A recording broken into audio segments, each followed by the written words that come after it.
প্রিয় সুধী, আসসালামু আলাইকুম। আজ আপনাদের জন্য উপস্থাপন করছি দোজাহানের বাদশাহ প্রিয় নবী হযরত মুহাম্মদ সাল্লাল্লাহু আলাইহি সাল্লামের পূর্ণাঙ্গ জীবনী। তাই আজ এই বলে শুরু করছি, মহান রাব্বুল আলামিন আমাদের এই আয়োজনের শুরু থেকে শেষ পর্যন্ত থাকার তৌফিক দান করুন।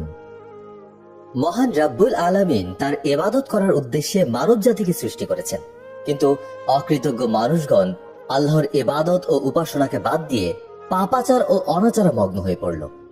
একসময় দুনিয়ায় হানাহানি, মারামারি, হত্যা, লুণ্ঠন আরো অনেক অপকর্ম বেছে নিয়ে মানুষ তার নিজের স্বভাব ভুলে গিয়ে পশু স্বভাব অবলম্বন করল।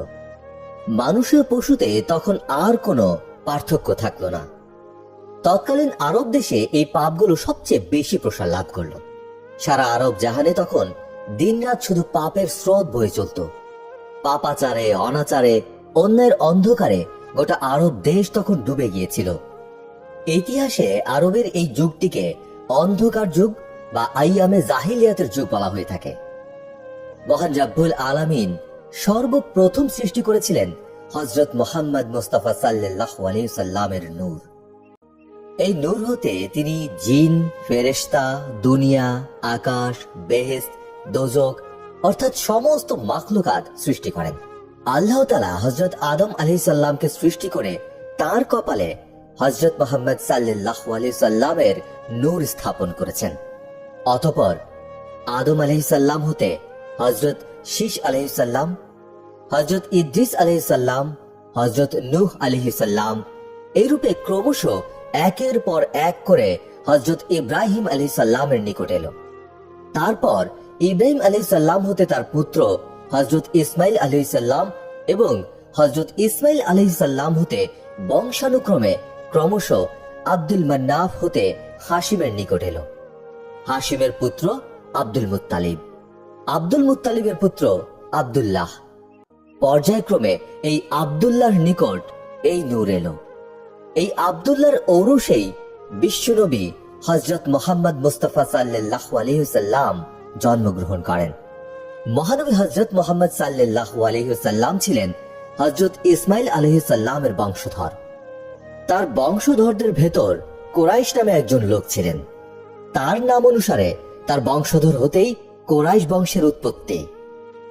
মক্কার কুরাইশ বংশীয় গোত্রের মধ্যে বনি হাশিম গোত্রই ছিল তৎকালে শিক্ষা দীক্ষায়, ধন দৌলতে ও মান সম্মানে সর্বশ্রেষ্ঠ। হাশিমের মৃত্যুর পর আব্দুল মুত্তালিবই ছিলেন কুরাইশদের মধ্যে সর্বশ্রেষ্ঠ ব্যক্তি।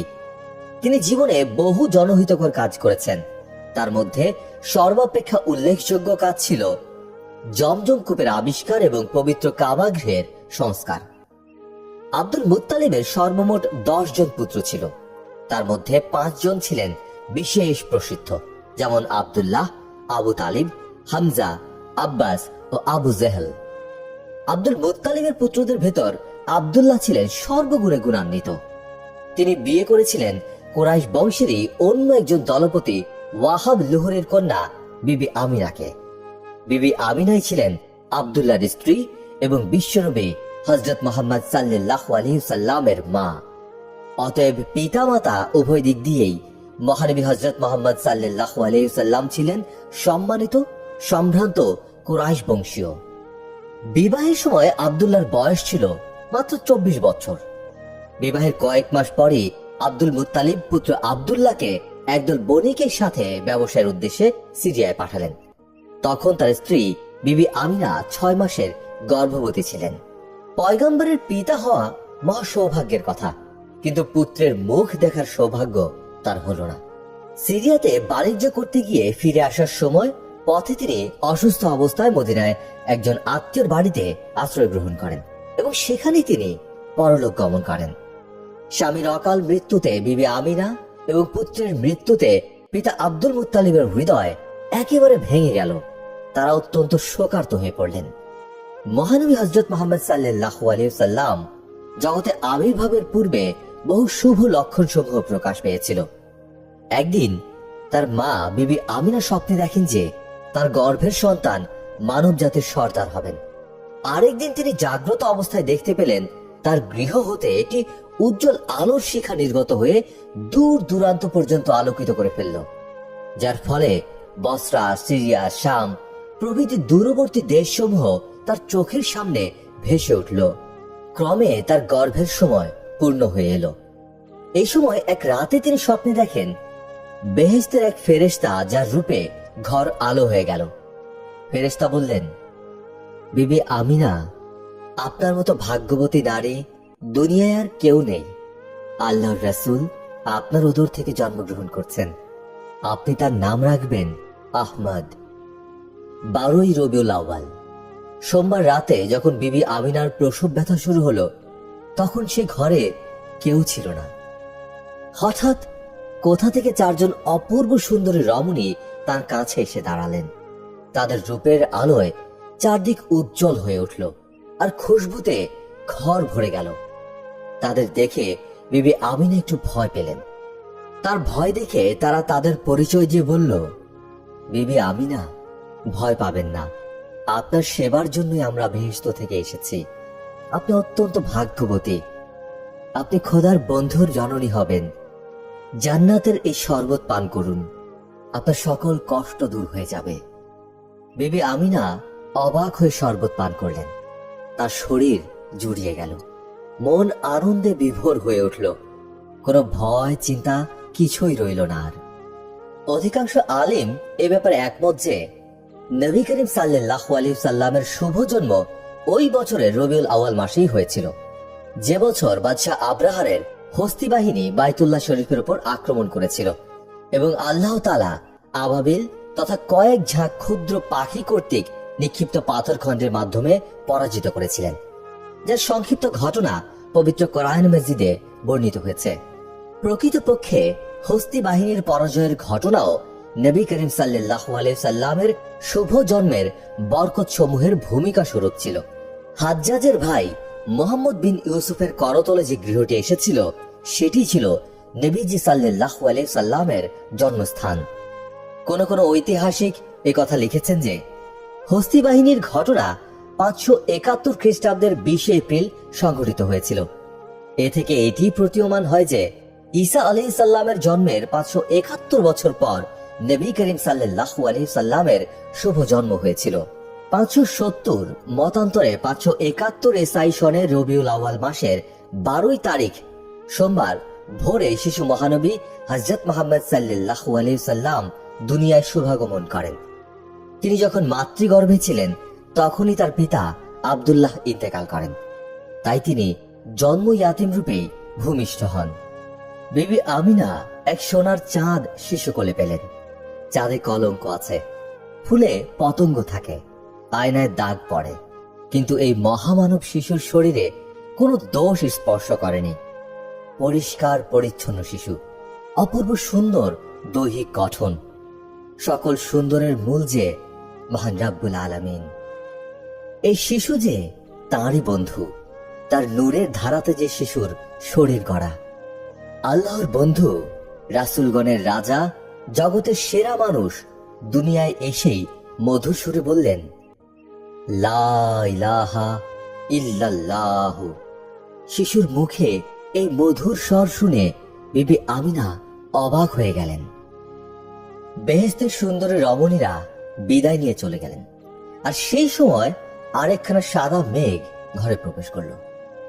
সেই মেঘের মধ্য থেকে কে যেন বললেন, বিবি আমিনা, আপনার নসিব খুব ভালো, তাই এ মহামূল্যবান রত্ন লাভ করলেন। এই শিশু দুনিয়ায় শেষ এবং সর্বশ্রেষ্ঠ নবী হবেন। সাবধান, অযত্ন করবেন না, আর এর নাম রাখবেন আহমদ। কথা শেষ হওয়ার সঙ্গে সঙ্গেই মেঘ সরে গেল। বিবি আমিনা অবাক হয়ে চেয়ে রইলেন। আল্লাহর বন্ধু, সর্বশ্রেষ্ঠ পয়গাম্বার মহামানব দুনিয়া এলেন। শয়তানের প্রাণ কেঁপে উঠল। শান্তির আলো চারিদিকে দেখা দিল। দুনিয়ার বুকে একটা মহা তোলপাড় আরম্ভ হলো। পবিত্র কাবা গৃহের মধ্যে যত দেবদেবীর মূর্তি ছিল, সবগুলো আপনা হতেই কাঁত হয়ে পড়ল। পারস্যের অগ্নিপূজক বাদশাহ নওশেরার রাজধানীতে প্রবল ভূমিকম্প হলো। ফলে তার 14 গম্বুজ বিশিষ্ট সিংহাসনখানা ভেঙে চুরমার হয়ে গেল। পারস্যের নদীগুলোর পানি হঠাৎ শুকিয়ে গেল। পারস্যের লোকেরা অনেক কাল থেকে আগুন পূজা করত। তাদের ছিল আগুনের বিরাট কুণ্ড। সে আগুন দিনরাত জ্বলত, কখনো নিভত না। তাদের 1000 বছর ধরে প্রজ্বলিত অগ্নিকুণ্ডটি সহসাই নিভে গেল। 1000 চেষ্টা করেও তারা সেটা আর জ্বালাতে পারল না। মহানবী সাল্লাল্লাহু আলাইহি ওয়াসাল্লাম যখন ভূমিষ্ঠ হলেন, তখন আব্দুল মুত্তালিব বাড়ি ছিলেন না। তিনি তখন কাবা গৃহে বসে বন্ধু বান্ধবদের সাথে গল্পগুজব করছিলেন। নাতির জন্মের সংবাদ শুনে তার বুক আনন্দে নেচে উঠল। তিনি ব্যস্ত হয়ে নাতির মুখ দেখতে ছুটলেন। আতুর ঘরের নিকটে এসে তিনি দেখলেন যেন সূর্যের উজ্জ্বল আলোয় সে ঘর ভরে আছে। সেদিকে তাকাতেই তার চোখ ঝলসে গেল। ভয়ে তার বুক কেঁপে উঠল। তবু তিনি গৃহের দিকে এগিয়ে চললেন। হঠাৎ গায়েবী আওয়াজ হলো, সাবধান, আর অগ্রসর হইও না। শিশুকে এখনো তোমার দেখার সময় হয়নি। ফেরেশতা আর পয়গম্বরের এখন শিশুকে দেখছেন। তাদের দেখা শেষ না হলে তুমি দেখতে পাবে না। আব্দুল মুত্তালিব অবাক হয়ে থমকে দাঁড়ালেন। সেখানে দাঁড়িয়ে দেখলেন এক আশ্চর্য আলোক শিখা সেই আতর ঘর থেকে বের হচ্ছে। সে আলোতে তিনি সেখান থেকে সিরিয়া আর পারস্য দেশ দুটি বেশ স্পষ্ট দেখতে পেলেন। কি অবাক করা ঘটনা! যে দেশ সেখান থেকে শত শত মাইল দূরে অবস্থিত, সে দেশ তার চোখের সামনে ভেসে উঠল। যখন সেই স্বর্গীয় আলো সরে গেল, তখন আব্দুল মুত্তালিব সুতিকা ঘরে গেলেন। শিশু মহানবীর চাঁদ মুখ দেখে তার বুক খুশিতে ভরে গেল। শিশু মহানবীর পিতা আব্দুল্লাহ আব্দুল মুত্তালিবের সর্বকনিষ্ঠ ও সর্বাধিক প্রিয় পুত্র ছিলেন। তদুপরি তার পূর্বে মৃত্যু হওয়ায় তার সদ্য ভূমিষ্ঠ সন্তানের প্রতি দাদা আব্দুল মুত্তালিবের হৃদয়ের টান খুব বেশি হলো। তিনি নাতির জন্মে এত বেশি খুশি হলেন যে গোলাম তাকে শিশুর জন্ম সংবাদ দিয়েছিল, সে গোলামকে তিনি দাসত্ব থেকে মুক্তি দিলেন। তিনি গরিব দুঃখীদের দান খয়রাত করতে লাগলেন। গরিব দুঃখীদের মাঝে কয়েকটি উট বিলিয়ে দিলেন। আত্মীয় স্বজন, পাড়া প্রতিবেশী সকলেই এই শিশুর জন্মে ভীষণ আনন্দিত হলেন। আরবের প্রথা অনুযায়ী দাদা আব্দুল মুত্তালিব খুব ঘটা করে বহু লোককে দাওয়াত করে খাওয়ালেন। আব্দুল মুত্তালিব তার নাতি শিশু মহানবী সাল্লাল্লাহু আলাইহি ওয়াসাল্লামের নাম রাখলেন মুহাম্মদ সাল্লাল্লাহু আলাইহি ওয়াসাল্লাম। সে সময় আরব দেশে মুহাম্মদ নাম কারো ছিল না। তাই এই নতুন নাম শুনে আত্মীয় স্বজনেরা বললেন, একই নাম হলো, এমন নাম আমরা তো কারো শুনিনি। জবাবে আব্দুল মুত্তালিব বললেন, হ্যাঁ, এক নতুন নাম আমি রাখলাম। এই নামের মানে হচ্ছে আশাযুক্ত। শুধু তাই নয়, উচ্চ প্রশংসিত বলতে হবে। এ নাম রাখবার কারণ এই যে আমার এই নাতিটি দুনিয়ায় অশেষ খ্যাতি লাভ করবে। তার যশ গানে আকাশ বাতাস সব সময় কাঁপতে থাকবে। তাই তার উপযুক্ত নাম রাখলাম। এছাড়া তার আরেকটা নাম রাখা হলো আহমদ। এ নামটি এর মায়ের দেয়া। তিনি স্বপ্নে এ নাম রাখার আদেশ পেয়েছেন। আরব দেশের সম্ভ্রান্ত ঘরে সন্তান জন্মগ্রহণ করলে তাকে দুধ পান করাবার জন্য ধাত্রী মাতা রাখা হতো। মার দুধ ছেলেকে খেতে দেওয়ার নিয়ম নেই। তাতে বংশ মর্যাদা নষ্ট হয়, মান সম্মান থাকে না। তাই আব্দুল মুত্তালিব নাতির জন্য ধাত্রী খুঁজতে লাগলেন। তবে তাকে বেশি খুঁজতে হলো না। আবু লাহাবের এক বাদী ছিল। সেই বাদী শিশু মহানবী হযরত মুহাম্মদ সাল্লাল্লাহু আলাইহি সাল্লামকে দুধ পান করাতে লাগলো। আরবে তখন রেওয়াজ অনুসারে সম্ভ্রান্ত ঘরের শিশু সন্তানদিগকে দুগ্ধদান ও প্রতিপালনের ভার ধাত্রীদের কাছে সোপর্দ করা হতো। তারা অন্যের এই শিশু সন্তানগণকে নিজেদের সন্তানের ন্যায় আদর যত্ন ও স্নেহ সহকারে লালন পালন করত, আর এর বিনিময়ে তারা যথোপযুক্ত পারিশ্রমিক লাভ করত। মক্কা নগরীর বাইরে অনেক দূরে তায়েফে এক সম্প্রদায়ের বাস ছিল। তারা ধাত্রীর কাজ করত। মাঝে মাঝে তারা মক্কা এসে লালন পালন করবার জন্য শিশু সন্তানদের নিয়ে যেত। শিশু মোহাম্মদ সাল্লাল্লাহু আলাইহি ওয়াসাল্লামের জন্মের দিন কয়েক পরেই তায়েফ থেকে একদল ধাত্রী মক্কা এলো। আব্দুল মুত্তালিব হালিমা নামের এক ধাত্রীর নিকট মোহাম্মদ সাল্লাল্লাহু আলাইহি ওয়াসাল্লামের প্রতিপালনের ভার দিলেন। হালিমা খুবই গরিব ছিলেন, তবে তিনি গরিবের স্ত্রী হলেও তার স্বভাব চরিত্র ছিল অতি উত্তম। শিশু মোহাম্মদ সাল্লাল্লাহু আলাইহি ওয়াসাল্লামকে বাড়ি নিয়ে আসার সাথে সাথে বিবি হালিমার ভাগ্য খুলে গেল। তার সংসারে সবকিছুতেই যেন বরকত দেখা দিল। তার ভেড়া, ছাগল আর গাধাগুলো এতদিন না খেতে পেয়ে কঙ্কাল সার হয়েছিল। দুধ যেমন বেশি হতো না, তেমনি বাচ্চাও হতো না। কিন্তু যেদিন বিবি হালিমা মোহাম্মদ সাল্লাল্লাহু আলাইহি ওয়াসাল্লামকে গৃহে নিয়ে এলেন, সেই দিন থেকে রুগ্ন ও কঙ্কাল সার ছাগল, ভেড়া ও গাধাগুলো খুব মোটা তাজা হয়ে উঠল এবং সেই সঙ্গে তাদের দুধও প্রচুর বেড়ে গেল আর বাচ্চাও অনেক দিতে আরম্ভ করলো। দুঃখিনী হালিমার আর দুঃখ কষ্ট রইল না। হালিমার স্বামী হারেস এবং হালিমা পরিষ্কার বুঝতে পারলেন আল্লাহর অনুগ্রহে যে শিশু তারা লাভ করেছেন সে সামান্য কোনো শিশু নয়, নিশ্চয়ই এর মধ্যে কোনো উজ্জ্বল সম্ভাবনা লুকিয়ে রয়েছে। তাই শিশু মহানবীকে তারা অত্যন্ত আদর যত্ন করতে এবং সর্বদা খোদার দরবারে শুকরিয়া জানাতে লাগলেন। ধাত্রী মাতা বিবি হালিমার ঘরে শিশু মহানবী দিনে দিনে বড় হতে লাগলেন। দিন যায়, মাস যায়, এভাবে মহানবীর 2 বছর পূর্ণ হলো। এই 2 বছর বয়সেই শিশু মহানবী সাল্লাল্লাহু আলাইহি ওয়াসাল্লাম অত্যন্ত হৃষ্টপুষ্ট ও বলিষ্ঠ হয়ে উঠলেন এবং আশ্চর্য সুন্দর হয়ে উঠল তার দেহের রূপ সৌন্দর্য। দেখতে দেখতে হালিমার প্রতিপালনের দিন শেষ হয়ে গেল। এখন শিশু মোহাম্মদ সাল্লাল্লাহু আলাইহি ওয়াসাল্লামকে তার মায়ের নিকট ফিরিয়ে দিতে হবে। কিন্তু এ কথা ভাবতেই বিবি হালিমা, হারেস ও তাদের পুত্র কন্যাদের বুক ভেঙে যেতে চাইল। ছেলেমেয়েরা কেঁদে কেটে চোখের পানিতে বুক ভাসাতে লাগলো। বিবি হালিমার বুকখানা ফেটে যেতে চাইল। তবু তিনি শিশু মোহাম্মদ সাল্লাল্লাহু আলাইহি ওয়াসাল্লামকে নিয়ে মক্কায় বিবি আমিনার নিকট রওনা হলেন।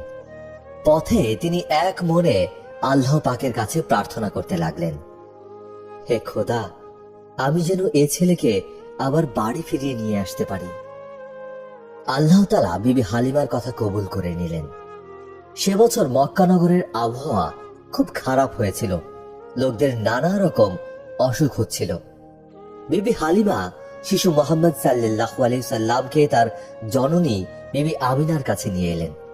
কিন্তু স্বাস্থ্যহানির ভয়ে বিবি আমিনা শিশুপুত্রকে পুনরায় আরো কিছুদিনের জন্য লালন পালনের ভার দিলেন বিবি হালিমাকে।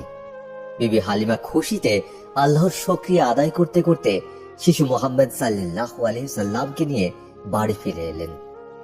অতঃপর বিবি হালিমার গৃহে শিশু মোহাম্মদ সাল্লাল্লাহু আলাইহি ওয়াসাল্লামের আরো 2 বছর কেটে গেল। তিনি এখন বেশ বড় হয়ে উঠেছেন। বিবি হালিমার ছেলেরা রোজ ছাগল ভেড়া চড়াতে মাঠে যায়। মহানবী হযরত মুহাম্মদ সাল্লাল্লাহু আলাইহি ওয়াসাল্লাম একদিন জেদ ধরলেন তাদের সাথে মাঠে যাবেন, কিন্তু বিবি হালিমা তাকে মাঠে পাঠাতে কিছুতেই রাজি হচ্ছিলেন না। তবে শেষ পর্যন্ত মুহাম্মদ সাল্লাল্লাহু আলাইহি ওয়াসাল্লামের জেদের কাছে হার মানতে বাধ্য হলেন এবং ওই দিন থেকে মুহাম্মদ সাল্লাল্লাহু আলাইহি ওয়াসাল্লাম বিবি হালিমার ছেলেদের সঙ্গে রোজই মাঠে যেতে লাগলেন।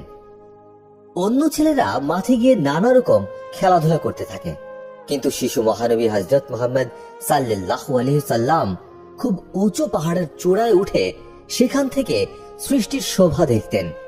সৃষ্টিকর্তার সৃষ্টির রহস্য নিয়ে ভাবনায় ডুবে যেতেন, সৃষ্টিকর্তার ধ্যানে তন্ময় হয়ে থাকতেন।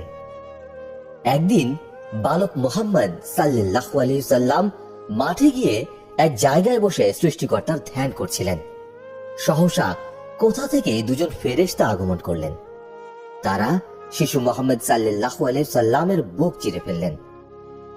যে জিনিস বুকে থাকলে মানুষের মনে কুবুদ্ধি আর ভয় জন্মায়, তারা মুহাম্মদ সাল্লাল্লাহু আলাইহি ওয়াসাল্লামের বুক চিরে সেই জিনিসটা বের করে আনলেন। তারপর বেহেশতের পানি দিয়ে বুক ধুয়ে মুছে পরিষ্কার করে দিলেন।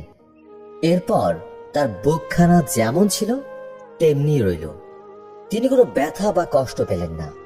স্বাভাবিক সুস্থভাবেই তিনি পাহাড় থেকে নেমে এলেন। আর এদিকে বালক মোহাম্মদ সাল্লাল্লাহু আলাইহি সাল্লামকে বুক চিরে ফেলেছে এ কথা বিবি হালিমা তার ছেলেদের মুখে শুনে তিনি পাগলিনীর মতো মাঠের দিকে কাঁদতে কাঁদতে ছুটলেন।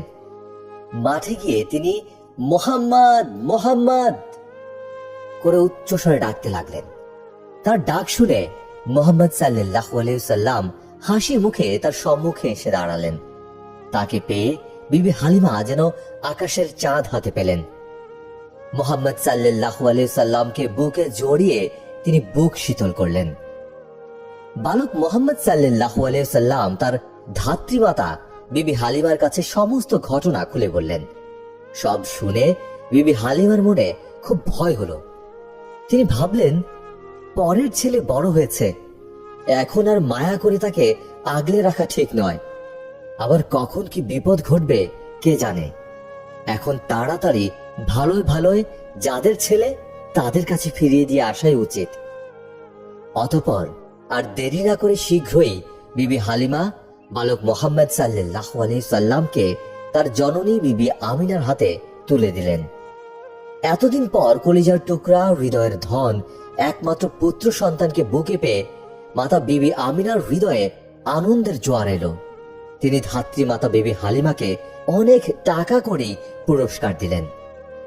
হযরত মুহাম্মদ সাল্লাল্লাহু আলাইহি সাল্লাম এর এরূপ পক্ষ বিদারণ আরো কয়েকবার হয়েছে।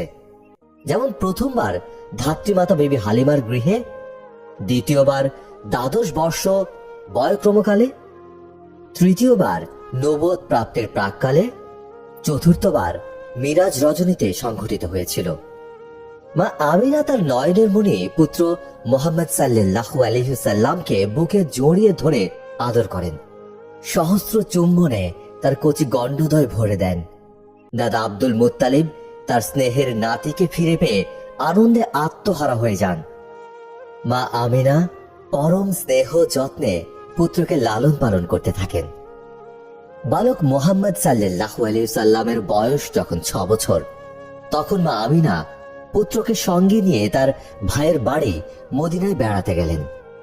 মদিনার নাম ছিল তখন ইয়াসরিব। মা আমিনা বালক মোহাম্মদ সাল্লাল্লাহু আলাইহি সাল্লামকে তার পিতার কবর দেখিয়ে বললেন, বাবা, এখানে চিরনিদ্রায় শায়িত আছেন তোমার পিতা। মায়ের কথা শুনে বালক নবী মোহাম্মদ সাল্লাল্লাহু আলাইহি সাল্লামের মনে খুব দুঃখ হলো। পিতাকে তিনি দেখেননি। আজ পিতার কবর দেখে তার দু চোখ বেয়ে ঝড় ঝড় করে অশ্রু গড়িয়ে পড়তে লাগলো। তিনি পিতার কবরের নিকট দাঁড়িয়ে বললেন, আব্বা, আপনি যে স্থানের মাটিতে শুয়ে আছেন সেই স্থানটি আমি বড় ভালোবাসি। বিবি আমিনা পুত্রকে নিয়ে বেশ কয়েকদিন মদিনায় থেকে আবার মক্কা রওনা করলেন। কিন্তু পথিমধ্যে বিবি আমিনা অসুস্থ হয়ে পড়েন এবং স্নেহের পুত্র বালক মোহাম্মদ সাল্লাল্লাহু আলাইহি সাল্লামকে শোক সাগরে ভাসিয়ে পরপারে যাত্রা করেন। পিতৃমাতৃহীন শোকাতুর ইয়াতিম বালক উম্মে আয়মানের সঙ্গে মক্কায় দাদা আব্দুল মুত্তালিবের নিকট ফিরে এলেন। দাদা তাকে বুকে জড়িয়ে ধরে চোখের পানিতে বুক ভাসালেন। দাদাও কাঁদলেন, নাতিও কাঁদলেন। পিতামাতাহীন ইয়াতিম বালক মোহাম্মদ সাল্লাল্লাহু আলাইহি সাল্লামকে দাদা আব্দুল মুত্তালিব আরো অধিক স্নেহ করতে লাগলেন। এক মুহূর্তের জন্য তিনি নাতিকে চোখের আড়াল করেন না। কিন্তু অল্পদিন পরে তিনি এই শেষ স্নেহের ছায়াটুকু হতেও বঞ্চিত হলেন। বালক নবী মোহাম্মদ সাল্লাল্লাহু আলাইহি সাল্লামের 8 বছর 2 মাস বয়সকালে দাদা আব্দুল মুত্তালিবও তাকে শোক সাগরে ভাসিয়ে পরলোকে গমন করেন। আব্দুল মুত্তালিব মৃত্যুকালে তার অন্যতম পুত্র আবু তালিবকে ডেকে তার হাতে অতি স্নেহের নাতি মোহাম্মদ সাল্লাল্লাহু আলাইহি সাল্লামকে সঁপে দিয়ে গেলেন।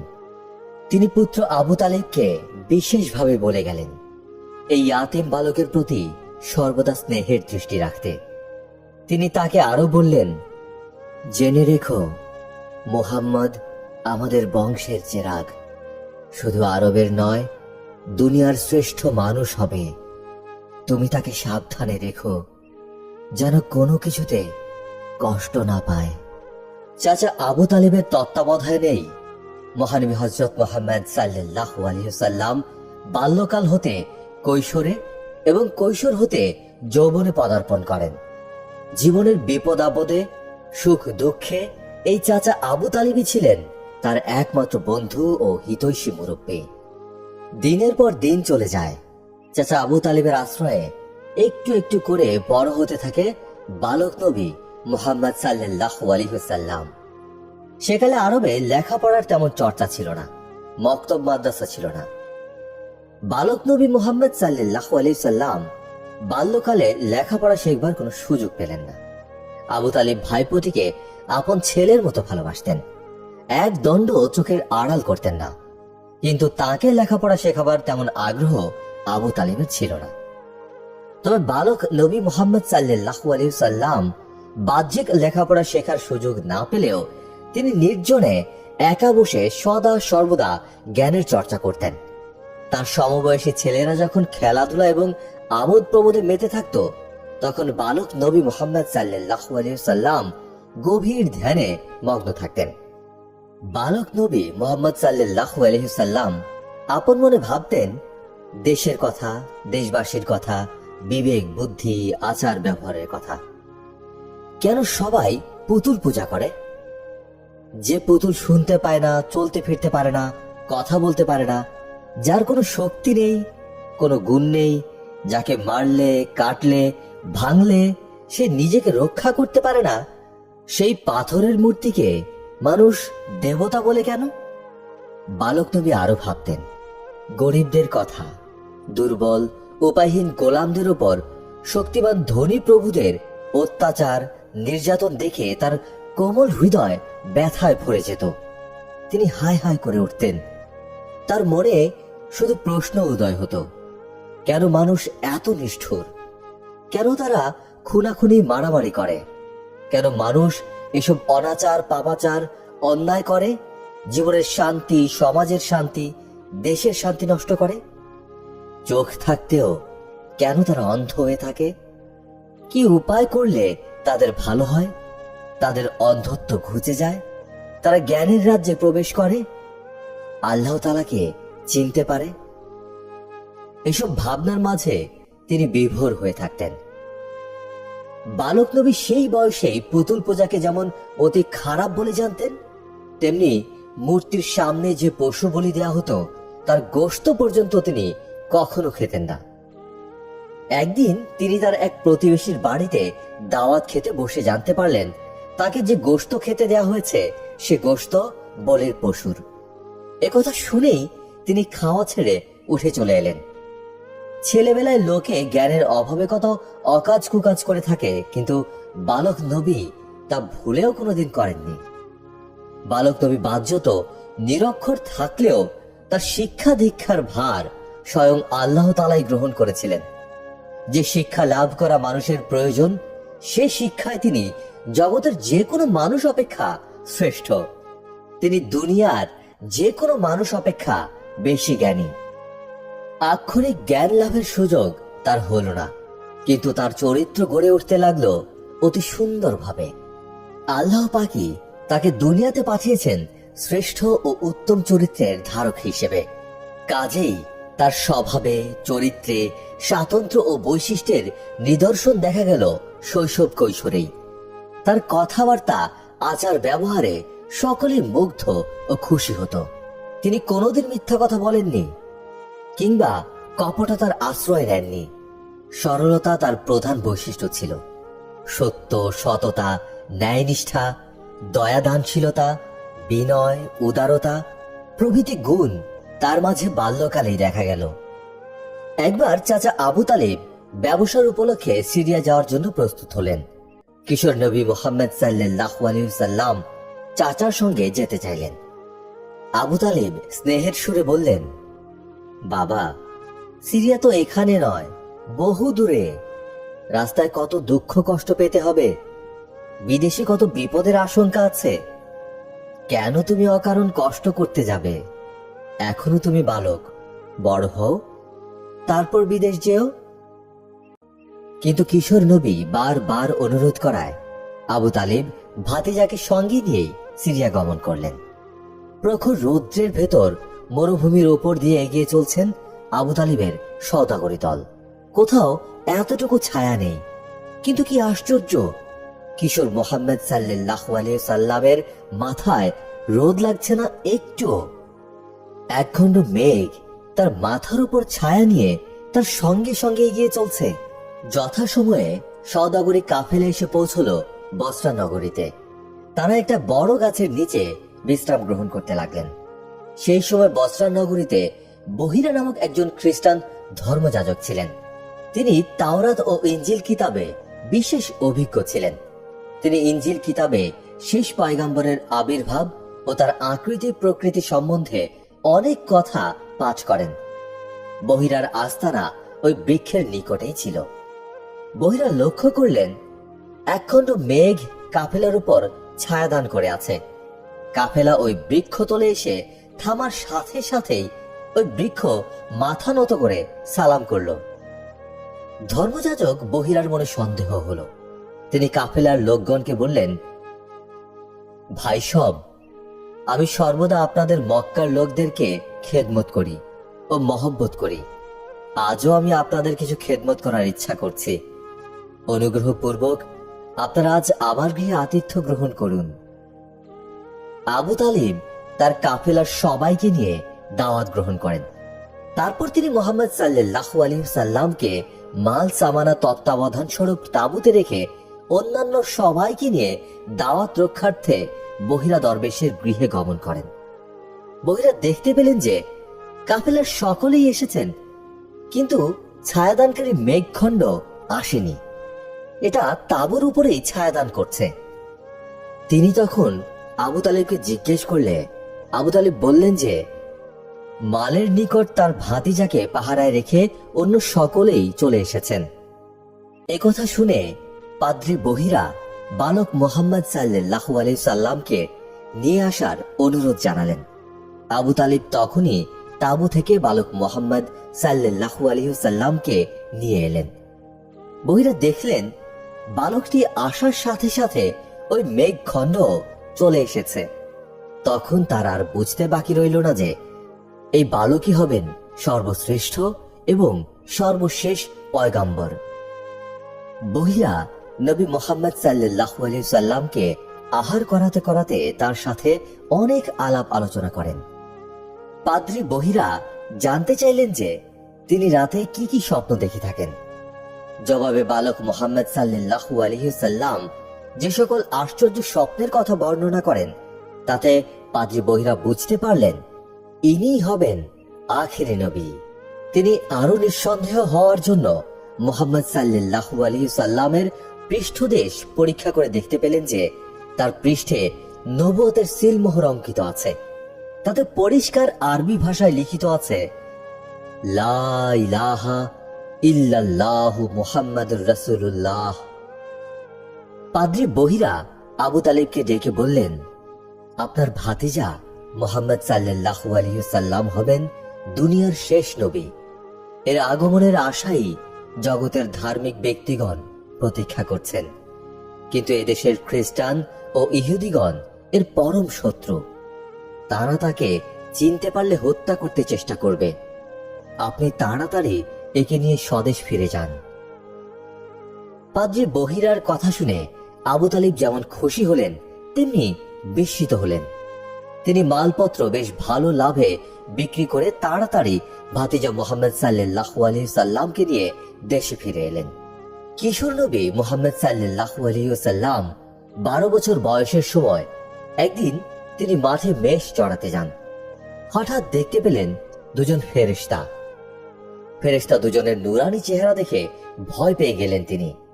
তাদের শরীরে এক প্রকার সুগন্ধ এবং বসন ভূষণ অত্যন্ত পরিষ্কার সাদা ধবধবে ছিল। ফেরেশতা দুজন ছিলেন হযরত জিবরাইল আলাইহিস সালাম এবং হযরত মিকাইল আলাইহিস সালাম। ফেরেশতা দুজন এসেই নবীর দু বাহু ধরে জমিনে শুইয়ে দিয়ে পেট নাভি পর্যন্ত চিরে ফেললেন, কিন্তু একটুও রক্ত বের হলো না। তাঁরা সোনার পাত্রে পানি এনে পেট হতে সব বের করে পরিষ্কার করে ধুয়ে ফেললেন, পিতও বের করে ফেললেন। কি আশ্চর্য, তিনি একটু ব্যথা অনুভব করলেন না। ফেরেশতাদ্বয় চাঁদের ন্যায় কি একটা জিনিস নবীর দিলের ভেতরে রেখে দিয়ে শুকনো এক প্রকার ওষুধ এনে পেটের ওপর ছিটিয়ে দিলেন। নবী ভালো হয়ে গেলেন। এদিন হতে মহানবীর অন্তরে রহমত আরো বেশি পরিমাণ পয়দা হলো। ঘরে ফিরে তিনি পিতৃব্য আবু তালেবের নিকট উক্ত ঘটনা ব্যক্ত করলেন। আবু তালেব সব কথা শুনে বললেন, কারো নিকটে কথা বলো না। মহানবী হযরত মুহাম্মদ সাল্লাল্লাহু আলাইহি ওয়াসাল্লামের গুণ ও সৎ স্বভাবের অভাব ছিল না, তবে আমানতদারি ও বিশ্বস্ততার জন্য তিনি বাল্যকাল হতেই খুব বেশি খ্যাতি লাভ করেছেন। মহানবী হযরত মুহাম্মদ সাল্লাল্লাহু আলাইহি ওয়াসাল্লাম বাল্যকাল হতে অতিশয় মহৎ এবং সকলের বিশ্বাসী ছিলেন। লোকে জানতো মুহাম্মদ সাল্লাল্লাহু আলাইহি ওয়াসাল্লাম নিজের প্রাণ দিয়ে দিতে পারেন, কিন্তু কারো আমানতের খেয়ানত করেন না। এই জন্য শত্রু মিত্র সকলেই তার কাছে বহু মূল্যবান সম্পদ গচ্ছিত রাখতেন। আমানত রক্ষা করার গুণ তার এত প্রবল ছিল, লোকে তাকে এমনই বিশ্বাস করত যে যখন তিনি দিন ইসলাম প্রচার করতে লাগলেন, মক্কার কুরাইশদের অনেকেই তার প্রাণের শত্রু হয়ে গেল। তবু সেই শত্রুগণও নিজের মাল নিজেদের কোনো পরম আত্মীয়ের কাছে না রেখে তা তাদের শত্রু মুহাম্মদ সাল্লাল্লাহু আলাইহি ওয়াসাল্লামের নিকট গচ্ছিত রাখত। এই মহৎ গুণটির জন্য তিনি আরবের শত্রু মিত্র সকলের কাছে আল আমিন উপাধিতে ভূষিত হলেন। একসময় পবিত্র কাবা গৃহের মেরামতের প্রয়োজন হলো। মক্কার সকল গোত্রের লোকেরা একত্রে এই মেরামত কাজে শরীক হলেন। কাবা গৃহের ভেতরে একপাশে ছিল একটা কালো পাথর। এই পাথরকে বলা হয় হাজরে আসওয়াদ। যুগ যুগ ধরে দুনিয়ার হাজার হাজার মানুষ এই হাজরে আসওয়াদকে সম্মান করে আসছে। হযরত ইব্রাহিম আলাইহিস সালাম এবং তার পুত্র হযরত ইসমাইল আলাইহিস সালাম যখন আল্লাহর আদেশে কাবা গৃহ পুনর্নির্মাণ করেছেন, তখন থেকে এই পাথরটি কাবা ঘরে ছিল। যারা কাবায় হজ করতে আসতো তারা সকলেই সসম্মানে অত্যন্ত ভক্তি ভরে এই পাথরটিকে চুম্বন করত। এবং এখনো দুনিয়ার লক্ষ লক্ষ মুসলমান হজ করতে এসে হাজরে আসওয়াদকে চুম্বন করে থাকেন। পবিত্র কাবা গৃহ মেরামতের সময় এই হাজরে আসওয়াদকে বাইরে সরিয়ে রাখা হয়েছিল। মেরামত কাজ শেষ হলে সেটাকে আবার যথাস্থানে স্থাপন করার প্রয়োজন হলো, কিন্তু হাজরে আসওয়াদকে যথাস্থানে স্থাপন করা নিয়ে এবার বিবাদ বাঁধল। মক্কায় তখন বিভিন্ন বংশ বা গোত্রের লোক ছিল। তারা প্রত্যেকেই নিজেদেরকে অপর গোত্র থেকে শ্রেষ্ঠ মনে করত। তাই তারা সকলেই এই সম্মানিত পাথরটিকে যথাস্থানে স্থাপন করতে চাইল। আর এটা নিয়ে বিভিন্ন গোত্রের দলপতিদের ভেতর শুরু হলো ভীষণ ঝগড়া। এভাবে ক্রমেই ঝগড়া বেড়ে চলল। কেউ কারো কথা মানে না, কেউ কারো কথা শোনে না, কেউ কারো চেয়ে কম নয়। এমনকি তর্ক বিতর্ক শেষে ভীষণ দাঙ্গা হাঙ্গামা বাঁধার উপক্রম হলো। অবশেষে ঠিক হলো একজন ভালো লোককে এ ব্যাপারে সালিশ মানা হবে, কিন্তু সকলেই তাদের নিজেদের দলের লোককে সালিশ মানতে চায়। এটা নিয়ে আবার বিবাদ বাঁধার উপক্রম হলো। তখন একজন বৃদ্ধ লোক সবাইকে উদ্দেশ্য করে বলল, আগামীকাল ভোরে সকলের আগে যে ব্যক্তি কাবা গৃহে আসবে তাকেই আমরা বিচারক বলে মেনে নেব। সকলেই এই প্রস্তাবে সম্মত হলো এবং সকলেই অপেক্ষা করে রইল ভোর হওয়ার প্রতীক্ষায়। ভোরবেলা সকলেই বিস্ময়ের সাথে তাকিয়ে দেখল সবার আগে কাবার দিকে এগিয়ে আসছেন মহানবী হযরত মুহাম্মদ সাল্লাল্লাহু আলাইহি ওয়াসাল্লাম। সকলে সমস্বরে বলে উঠল, আমাদের আলামিন এগিয়ে আসছে কাবার দিকে, আমরা সকলেই তার ব্যবস্থা মেনে নেব। তারা সকলে এগিয়ে মুহাম্মদ সাল্লাল্লাহু আলাইহি ওয়াসাল্লামকে সব কথা খুলে বলল।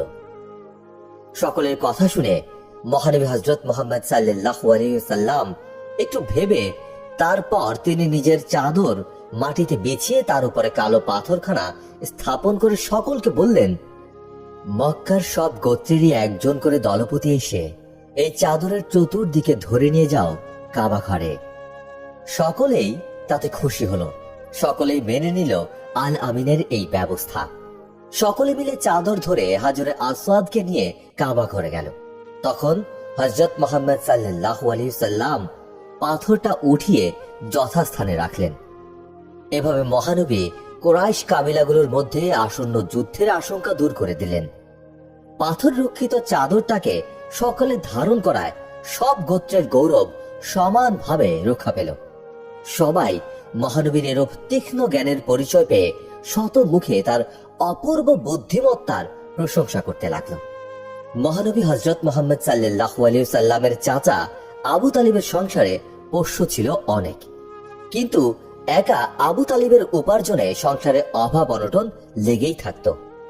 মহানবী হযরত মুহাম্মদ সাল্লাল্লাহু আলাইহি সাল্লামের ব্যবসা বাণিজ্যে যথেষ্ট অভিজ্ঞতা ছিল, কিন্তু মূলধনের অভাবে তিনি কোনো ব্যবসাও করতে পারছিলেন না। অবশেষে মহানবী একজন ধনবান ব্যক্তির মেষ ও ছাগলের পাল চড়ানোর কাজ গ্রহণ করলেন। পাহাড়ে পাহাড়ে, জঙ্গলে ধারে, মাঠে প্রান্তরে ছাগল আর মেষ চড়াতে থাকেন তিনি। মানুষ তাকে নবী বলে চিনতে না পারলেও অবোধ পশুগুলো চিনতে পেরেছিল। তাই ভেড়া ও ছাগলগুলো তার বড় বাধ্য, বড় অনুগত হয়ে পড়েছিল। তাকে সেগুলো চড়াবার জন্য যথেষ্ট কষ্ট করতে হতো না। তারা আপনা আপনি চড়ে বেড়াতো, আর মহানবী এক জায়গায় বসে আল্লাহর চিন্তা করতেন। উপরে অসীম আকাশ, নিচে বালি আর পাথর কুচি, গাছপালা, দুপুর রোদে দুনিয়া আগুন হয়ে ওঠে, চারদিক খা খা করে। মহানবী তারই মাঝে একা বকরির পাল চড়িয়ে বেড়ান, কোনো দুঃখ কষ্ট নেই। তার মাথার উপর একখণ্ড মেঘ তাকে ছায়া দিয়ে থাকে, ছাগল ভেড়াগুলো তাকে ঘিরে ঘাস খায়। সেকালে মক্কায় এক পুণ্যশীলা ধনবতী নারী বাস করতেন। তার নাম ছিল বিবি খাদিজা। খাদিজা রাদিয়াল্লাহু তাআলা আনহা বিধবা মহিলা ছিলেন। তার পিতা খুয়াইলিদ ধনী ব্যবসায়ী ছিলেন। পিতার মৃত্যুর পর খাদিজা রাদিয়াল্লাহু তাআলা আনহাই পিতৃ ব্যবসায়ের মালিক হন।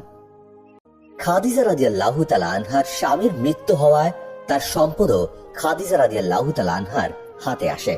তার বিরাট ব্যবসায় ছিল, দেশ ও বিদেশে তার কারবার বিস্তৃত ছিল। বেতনভোগী কর্মচারী দ্বারা তার এই ব্যবসা চলত। তারা মক্কা থেকে ব্যবসার পণ্য নিয়ে সিরিয়া ও অন্যান্য রাজ্যে গমন করতেন। বিভিন্ন দেশে এসব পণ্য বিক্রয় করে আবার ওই সকল দেশ হতে নানা ধরনের পণ্য সামগ্রী নিয়ে মক্কায় আসতেন। খাদিজা রাদিয়াল্লাহু তাআলা আনহার এই বিরাট ব্যবসা পরিচালনার জন্য একজন যোগ্য লোকের প্রয়োজন দেখা দিল। বেশ কিছুদিন ধরেই তিনি একজন পরিশ্রমী ও বিশ্বস্ত লোক খুঁজছিলেন, যার দ্বারা তার বিরাট ব্যবসায়ের কাজ সুন্দর ও সুষ্ঠু রূপে পরিচালিত হতে পারে। এ সময় মহানবী হযরত মুহাম্মদ সাল্লাল্লাহু আলাইহি সাল্লামের সততা, বিশ্বস্ততা, আমানতদারিতা ও ব্যবসার ক্ষেত্রে যোগ্যতার কথা মক্কার সর্বত্রই ছড়িয়ে পড়েছিল। মহানবীর এই সমস্ত গুণের খবর খাদিজা রাদিয়াল্লাহু তাআলা আনহা এর কানেও গেল। তিনি তাকে তার ব্যবসায় নিয়োগ করার মনস্থ করে তার নিকট লোক পাঠালেন। মহানবী হযরত মুহাম্মদ সাল্লাল্লাহু আলাইহি সাল্লাম এই প্রস্তাব পেয়ে চাচা আবু তালিবের অনুমতি নিয়ে খাদিজা রাদিয়াল্লাহু তাআলা আনহার ব্যবসায়ে নিযুক্ত হলেন। খাদিজা রাদিয়াল্লাহু তাআলা আনহা তার বিশ্বস্ত কর্মচারী মাইসারাকে সঙ্গে দিয়ে মুহাম্মদ সাল্লাল্লাহু আলাইহি সাল্লামকে তার ব্যবসায়ের পণ্য নিয়ে সিরিয়ায় পাঠালেন। হযরত মুহাম্মদ সাল্লাল্লাহু আলাইহি সাল্লাম খাদিজা রাদিয়াল্লাহু তাআলা আনহা এর ব্যবসায়ের মালপত্র নিয়ে মাইসারাহ সহ একটি সওদাগরের কাফেলার সাথে রওনা হয়ে সিরিয়ার বসরা নগরে এসে উপস্থিত হলেন। বসরায় পৌঁছে তাদের কাফেলা একটি পুরাতন বৃক্ষের নিচে তাঁবু স্থাপন করেন। এই বৃক্ষটি বহুদিন পূর্ব হতে পাতা, ফুল, ফলহীন অর্ধমৃত অবস্থায় দণ্ডায়মান ছিল। মহানবী যখন সেই বৃক্ষের তলে বিশ্রাম নিতে বসলেন, কি আশ্চর্য! সেই মুহূর্তে অর্ধমৃত বৃক্ষটি সজীব হয়ে উঠল। বৃক্ষে শাখা, পাতা এবং ফুল ফল দেখা গেল। স্থানীয় লোকজন এই বিস্ময়কর ব্যাপার দেখে বিস্মিত হয়ে গেল। নিকটেই ধর্মযাজক নস্তরার আস্তানা ছিল। তিনি ইনজিল কিতাবে বিশেষ অভিজ্ঞ ছিলেন। নস্তরা এই সংবাদ শুনে ছুটে এসে দেখল যে সত্যি বহুকালের অর্ধমৃত বৃক্ষটি পত্র, পুষ্প ও ফলে সুশোভিত হয়ে উঠেছে। ধর্মযাজক নস্তরা বিশেষভাবে হযরত মুহাম্মদ সাল্লাল্লাহু আলাইহি সাল্লামকে পর্যবেক্ষণ করে বুঝতে পারলেন যে অদূর ভবিষ্যতে ইনিই হবেন শেষ নবী। ধর্মযাজক নস্তরা মহানবী হযরত মুহাম্মদ সাল্লাল্লাহু আলাইহি সাল্লামকে অত্যন্ত সম্মান প্রদর্শন করেন এবং তার সঙ্গী মাইসারাহকে বলেন, তোমার সঙ্গী এই যুবকের মধ্যে নবুয়তের নিদর্শন সমূহ প্রত্যক্ষ করছি, নিশ্চয়ই ইনি শেষ পয়গাম্বর হবেন। তুমি একে একা ফেলে কখনো কোথাও যেও না, সব সময় পাশে থেকো। এদেশের ইহুদি এবং খ্রিস্টানগণ যদি তার প্রকৃত পরিচয় জানতে পারে তবে এর প্রাণনাশের সম্ভাবনা আছে, কাজেই তুমি তাড়াতাড়ি একে নিয়ে দেশে চলে যাও। নস্তরার কথা মতো মহানবী হযরত মুহাম্মদ সাল্লাল্লাহু আলাইহি সাল্লাম বসরা নগরে দ্বিগুণ লাভে যাবতীয় মালপত্র বিক্রয় করে দেশে ফিরে এলেন। সিরিয়ার সফর শেষ করে মহানবী হযরত মুহাম্মদ সাল্লাল্লাহু আলাইহি সাল্লাম যখন মক্কায় প্রত্যাবর্তন করছেন, বিবি খাদিজা রাদিয়াল্লাহু তাআলা আনহা তার সুউচ্চ গৃহের ছাদ থেকে সুদূর প্রান্তে লক্ষ্য করে দেখলেন মহানবী হযরত মুহাম্মদ সাল্লাল্লাহু আলাইহি সাল্লাম আগমন করছেন এবং তার মাথার উপর একখণ্ড মেঘ তাকে রোদের তাপ থেকে বাঁচিয়ে ছায়া দান করে সঙ্গে সঙ্গে অগ্রসর হচ্ছে। বিবি খাদিজা রাদিয়াল্লাহু তাআলা আনহা বুঝতে পারলেন এই লোক নিশ্চয়ই কোনো সাধারণ লোক নয়, আল্লাহ পাক একে কোনো বিশেষ উদ্দেশ্যে দুনিয়ায় পাঠিয়েছেন। ভবিষ্যতে এই ব্যক্তি নিশ্চয়ই কোনো অসাধারণ পুরুষ হবেন। তদুপরি মাইসারার মুখে মহানবী হযরত মুহাম্মদ সাল্লাল্লাহু আলাইহি সাল্লামের যোগ্যতা, সততা ও অন্যান্য গুণাবলী, বিশেষত ধর্মযাজক নস্তবার মন্তব্য শুনে বিবি খাদিজা রাদিয়াল্লাহু তাআলা আনহা অত্যন্ত বিস্মিত হলেন এবং মহানবী হযরত মুহাম্মদ সাল্লাল্লাহু আলাইহি সাল্লামের প্রতি আকৃষ্ট হয়ে পড়লেন। শ্রদ্ধায় তার মস্তক অবনত হয়ে এলো। মুহাম্মদ সাল্লাল্লাহু আলাইহি সাল্লামের কাজকর্ম, আচার ব্যবহার, চালচলন, কথাবার্তা, উত্তম স্বভাব চরিত্র প্রভৃতি নানাবিধ গুণাবলীর জন্য মুহাম্মদ সাল্লাল্লাহু আলাইহি সাল্লামের প্রতি তার হৃদয়ে পূর্বেই আকর্ষণ জন্মেছিল, এবার তা অনুরাগে পরিণত হলো। বিবি খাদিজা রাদিয়াল্লাহু তাআলা আনহা ছিলেন যেমন ধনবতী তেমনি রূপবতী ও গুণবতী। সারা আরব দেশে তার মতো শিক্ষিতা মহিলা আর কেউ ছিল না। শৈশবকাল হতে বিবি খাদিজা রাদিয়াল্লাহু তাআলা আনহার চরিত্র অত্যন্ত নির্মল ও মধুর ছিল। তার অপরূপ সৌন্দর্য, নির্মল চরিত্র ও মধুর ব্যবহারের জন্য সকলেই তাকে ভালোবাসত। আরবে তার সুখ্যাতি এত বেশি ছিল যে সেই চরম নৈতিক অধপতনের যুগেও লোকে খাদিজা রাদিয়াল্লাহু তাআলা আনহার পবিত্র স্বভাবে মুগ্ধ হয়ে তাকে মূল্যবান উপাধি তাহেরা অর্থাৎ পবিত্র উপাধিতে ভূষিত করেছিল। শুধুমাত্র স্বভাব চরিত্রেই তিনি বিখ্যাত ছিলেন না, আরবের বুকে প্রধান ধনী ব্যবসায়ী রূপেও তার যথেষ্ট সুনাম ছিল। বংশ মর্যাদায়ও তিনি কারো চেয়ে নগণ্য ছিলেন না। সম্ভ্রান্ত কুরাইশ বংশেই তিনি জন্মগ্রহণ করেছেন। মহানবী হযরত মুহাম্মদ সাল্লাল্লাহু আলাইহি সাল্লামের সহিত তার বংশসূত্র পঞ্চম পুরুষ একই সঙ্গে মিলে গেছে। বিবি খাদিজা রাদিয়াল্লাহু তাআলা আনহা এর অধিক বিলম্ব সহ্য হলো না। মহানবী সিরিয়া থেকে প্রত্যাবর্তনের মাত্র 3 মাস পরে নিজ পরিচারিকা নাফিসার মাধ্যমে তার নিকট বিয়ের পয়গাম পেশ করেন। মহানবী হযরত মুহাম্মদ সাল্লাল্লাহু আলাইহি সাল্লাম এই প্রস্তাবের কথা চাচা আবু তালিবকে জানালেন। এই প্রস্তাবের কথা শুনে আবু তালিব সানন্দে প্রস্তাবটি সমর্থন করেন। তারপর বিবি খাদিজা রাদিয়াল্লাহু তাআলা আনহা এর অভিভাবকের কাছে ভ্রাতা হামজাকে প্রেরণ করেন। খাদিজা রাদিয়াল্লাহু তাআলা আনহা এর অভিভাবক পরম আনন্দে এ প্রস্তাব গ্রহণ করেন এবং বিয়ের দিন তারিখ নির্ধারিত হয়ে গেল।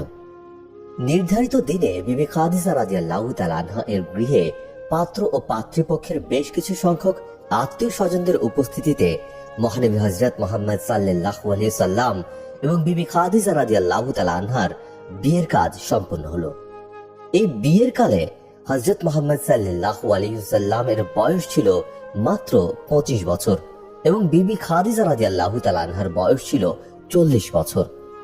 বিয়ের পরে বিবি খাদিজা রাদিয়াল্লাহু তাআলা আনহা 24 বছর জীবিত ছিলেন। মহানবী হযরত মুহাম্মদ সাল্লাল্লাহু আলাইহি সাল্লাম ছিলেন কপর দক্ষিণ দরিদ্র ব্যক্তি, আর বিবি খাদিজা রাদিয়াল্লাহু তাআলা আনহা ছিলেন মক্কার অত্যন্ত প্রসিদ্ধ ধনবতী মহিলা। হযরত মুহাম্মদ সাল্লাল্লাহু আলাইহি সাল্লামের মতো একজন নিতান্ত গরিবকে বিয়ে করায় বিবি খাদিজা রাদিয়াল্লাহু তাআলা আনহার ধনী আত্মীয়গণ তার সাথে ভীষণ অসহযোগিতা আরম্ভ করে দিল। কিন্তু খাদিজা রাদিয়াল্লাহু তাআলা আনহা তাতে এতটুকু ভীত বা উদ্বিগ্ন না হয়ে স্বীয় আদর্শে অটল থাকেন। বিয়ের পরে স্বামী হযরত মুহাম্মদ সাল্লাল্লাহু আলাইহি সাল্লামের পায়ে মন প্রাণ ঢেলে দেন, নিজের সমস্ত ধন সম্পদ স্বামীর হাতে তুলে দেন। মহানবী হযরত মুহাম্মদ সাল্লাল্লাহু আলাইহি সাল্লাম খাদিজা রাদিয়াল্লাহু তাআলা আনহা এর ধন সম্পদ নিজের কাজে ব্যয় না করে বরং সমস্তই ইসলাম, মুসলমান এবং গরিবদের জন্য ব্যয় করেন। বিবি খাদিজা রাদিয়াল্লাহু তাআলা আনহা স্বামীকে শুধু তার ধন সম্পদ দিয়েই সাহায্য করেননি, বরং নবীজি যখন ইসলাম প্রচার করতে আরম্ভ করেন তখন মক্কার কুরাইশগণ তার সাথে চরম শত্রুতা শুরু করে দেয়, তার কাজে পদে পদে বাধার সৃষ্টি করে। ফলে এক এক সময় নবী করিম সাল্লাল্লাহু আলাইহি সাল্লাম নিরুৎসাহ হয়ে পড়েন। তখন একমাত্র বিবি খাদিজা রাদিয়াল্লাহু তাআলা আনহাই তাকে উৎসাহ ও প্রেরণা জুগিয়ে কর্তব্য পালনে অটল রাখেন। ইসলামের প্রথম অবস্থায় বিবি খাদিজা রাদিয়াল্লাহু তাআলা আনহাই ছিলেন মহানবী হযরত মুহাম্মদ সাল্লাল্লাহু আলাইহি সাল্লামের একমাত্র সঙ্গিনী, সাহায্যকারিণী, পরামর্শদায়িনী, সুখ দুঃখের সমভাগিনী, একান্ত হিতৈষিনী। ইসলামের শৈশব অবস্থায় ইসলাম ও মুসলমানদের প্রতি বিবি খাদিজা রাদিয়াল্লাহু তাআলা আনহার দান ছিল অতুলনীয়। হুজুর আকরাম সাল্লাল্লাহু আলাইহি সাল্লামের কয়জন সন্তান ছিলেন সে সম্পর্কে ঐতিহাসিকদের মধ্যে মতপার্থক্য রয়েছে। সর্বসম্মত অভিমত হলো তার সন্তানের সংখ্যা ছিল 6 জন। তার মধ্যে পুত্র সন্তান ছিলেন হযরত ইব্রাহিম ও হযরত কাসেম এবং কন্যা সন্তান ছিলেন হযরত ফাতেমা, হযরত জয়নব, হযরত রুকাইয়া ও হযরত উম্মে কুলসুম। ঐতিহাসিক ইবনে ইসহাকের মতে তৈয়ব এবং তাহের নামে আরো 2 জন পুত্র সন্তান জন্মলাভ করেছিলেন। এই হিসেবে পুত্রের সংখ্যা ছিল 4 জন এবং কন্যার সংখ্যাও 4 জন মিলে মোট 8 জন। তবে সমস্ত বর্ণনাকারী এই ব্যাপারে একমত যে কন্যার সংখ্যা ছিল মোট 4 জন। এর মধ্যে হযরত কাসেম ও কন্যা 4 জন হযরত খাদিজা রাদিয়াল্লাহু তাআলা আনহা এর গর্ভে এবং হযরত ইব্রাহিম হযরত মারিয়া কিবতিয়ার গর্ভে জন্মলাভ করেছিলেন। হযরত মুহাম্মদ সাল্লাল্লাহু আলাইহি সাল্লামের জ্যেষ্ঠা কন্যা জয়নবের বিয়ে হয়েছিল মক্কার আবুল আসের সাথে। তার একটি পুত্র ও একটি কন্যা সন্তান হয়েছিল। পুত্রটি শৈশবেই মারা যান। কন্যাটির নাম ইয়ামামা। হযরত মুহাম্মদ সাল্লাল্লাহু আলাইহি সাল্লামের দ্বিতীয় কন্যা রুকাইয়ার বিয়ে হয়েছিল হযরত ওসমান রাদিয়াল্লাহু তাআলা আনহুর সাথে। রুকাইয়ার মৃত্যুর পর হযরত মুহাম্মদ সাল্লাল্লাহু আলাইহি সাল্লাম তার তৃতীয় কন্যা উম্মে কুলসুমকেও হযরত ওসমান রাদিয়াল্লাহু তাআলা আনহু এর সাথে বিয়ে দিয়েছিলেন। মহানবীর 2 কন্যাকে বিয়ে করার সৌভাগ্য হওয়ায় হযরত ওসমান রাদিয়াল্লাহু তাআলা আনহু জিন্নুরাইন অর্থাৎ 2 নূরের অধিকারী আখ্যায় ভূষিত হয়েছিলেন। চতুর্থ কন্যা বিবি ফাতিমা রাদিয়াল্লাহু তাআলা আনহা ছিলেন হযরত মুহাম্মদ সাল্লাল্লাহু আলাইহি সাল্লামের কন্যাগণের মধ্যে সর্বশ্রেষ্ঠ এবং সর্বগুণ সম্পন্না। মহানবীও তাকে সর্বাধিক ভালোবাসতেন। তিনি দুনিয়ার নারীকুলের মধ্যে সর্বশ্রেষ্ঠা। মহানবী নিজেই বলেছেন, ফাতিমা রাদিয়াল্লাহু তাআলা আনহা শুধু দুনিয়ারই সর্বশ্রেষ্ঠা নন, তিনি বেহেশতের রমণীগণের সর্দার হবেন। বিবি ফাতিমা রাদিয়াল্লাহু তাআলা আনহার বিয়ে হয়েছিল সাহাবীগণের মধ্যে সর্বাধিক যোগ্য পাত্র খোলাফায়ে রাশিদিনের চতুর্থ খলিফা হযরত আলী রাদিয়াল্লাহু তাআলা আনহুর সাথে। হযরত আলী রাদিয়াল্লাহু তাআলা আনহু ছিলেন আবু তালিবের পুত্র। ফাতিমা রাদিয়াল্লাহু তাআলা আনহার কয়েকজন সন্তান ছিল। ইমাম হাসান রাদিয়াল্লাহু তাআলা আনহু ও ইমাম হোসেন রাদিয়াল্লাহু তাআলা আনহু বিবি ফাতিমা রাদিয়াল্লাহু তাআলা আনহার 2 পুত্র। মহানবী হযরত মুহাম্মদ সাল্লাল্লাহু আলাইহি ওয়াসাল্লাম তার এই নাতি দুটিকে অত্যন্ত বেশি ভালোবাসতেন। ফাতিমা রাদিয়াল্লাহু তাআলা আনহা এর সন্তানদ্বয়ের মাধ্যমেই মহানবীর বংশ দুনিয়ায় বিস্তার লাভ করেছে। হযরত মুহাম্মদ সাল্লাল্লাহু আলাইহি ওয়াসাল্লাম বিবি খাদিজা রাদিয়াল্লাহু তাআলা আনহার জীবিতকাল পর্যন্ত আর কোনো বিয়ে করেননি। তবে বিবি খাদিজা রাদিয়াল্লাহু তাআলা আনহা এর মৃত্যুর পর বিভিন্ন কারণে আরো কয়েকটি বিয়ে করতে হয়েছিল। মহানবী হযরত মুহাম্মদ সাল্লাল্লাহু আলাইহি সাল্লামের অন্যান্য বিবিগণ ছিলেন যথাক্রমে সাউদা বিনতে জামা রাদিয়াল্লাহু তাআলা আনহা, আয়েশা বিনতে আবু বকর রাদিয়াল্লাহু তাআলা আনহা, হাফসা বিনতে ওমর রাদিয়াল্লাহু তাআলা আনহা, জয়নব বিনতে খুজাইমা রাদিয়াল্লাহু তাআলা আনহা, উম্মে সালামা রাদিয়াল্লাহু তাআলা আনহা, জয়নব বিনতে জোহাশ রাদিয়াল্লাহু তাআলা আনহা, জুয়াইরিয়া রাদিয়াল্লাহু তাআলা আনহা, উম্মে হাবিবা রাদিয়াল্লাহু তাআলা আনহা, সুফিয়া রাদিয়াল্লাহু তাআলা আনহা, মাইমুনা রাদিয়াল্লাহু তাআলা আনহা, মারিয়া কিবতিয়া রাদিয়াল্লাহু তাআলা আনহা। মহানবীর বিবিগণের মধ্যে তার জীবিত অবস্থায় হযরত খাদিজা রাদিয়াল্লাহু তাআলা আনহা এবং জয়নাব বিনতে খুজাইমা রাদিয়াল্লাহু তাআলা আনহা ইন্তেকাল করেছিলেন।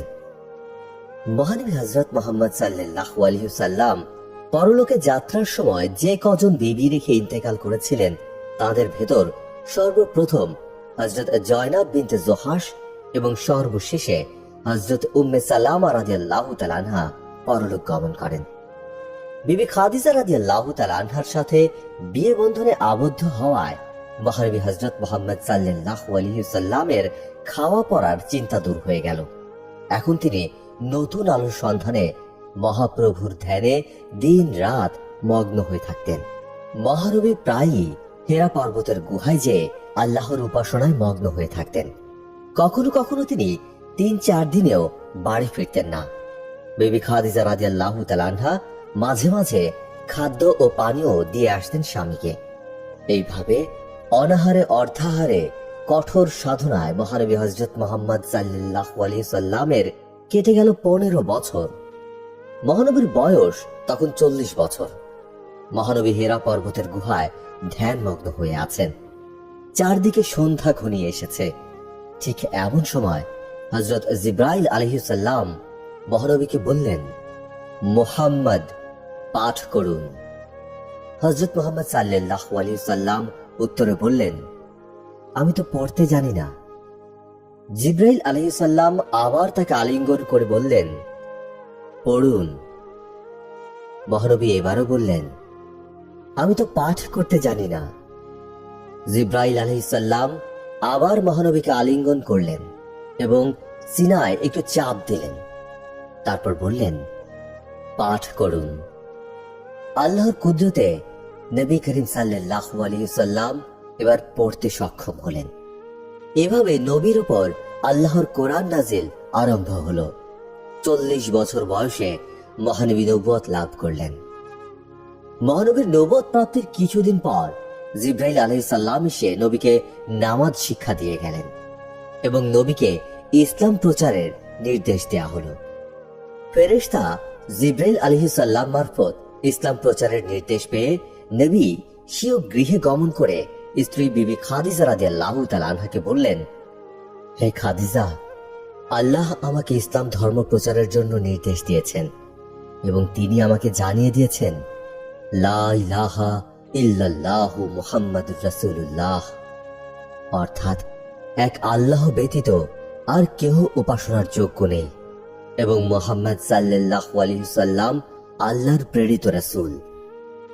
বিবি খাদিজা রাদিয়াল্লাহু তাআলা আনহা মহানবী সাল্লাল্লাহু আলাইহি সাল্লামের কথা শুনে বিন্দুমাত্র দ্বিধা না করে সাথে সাথে বলে উঠলেন, লা ইলাহা ইল্লাল্লাহু মুহাম্মাদুর রাসূলুল্লাহ। হযরত খাদিজা রাদিয়াল্লাহু তাআলা আনহা ছিলেন দুনিয়াবাসী মানবদের মধ্যে সর্বাপেক্ষা ভাগ্যবতী, মর্যাদাশীলা এবং নারীকুলের গৌরব। কেননা বিবি খাদিজা রাদিয়াল্লাহু তাআলা আনহাই দুনিয়াবাসীর মধ্যে সর্বপ্রথম ইসলাম গ্রহণের সুযোগ লাভ করেছিলেন।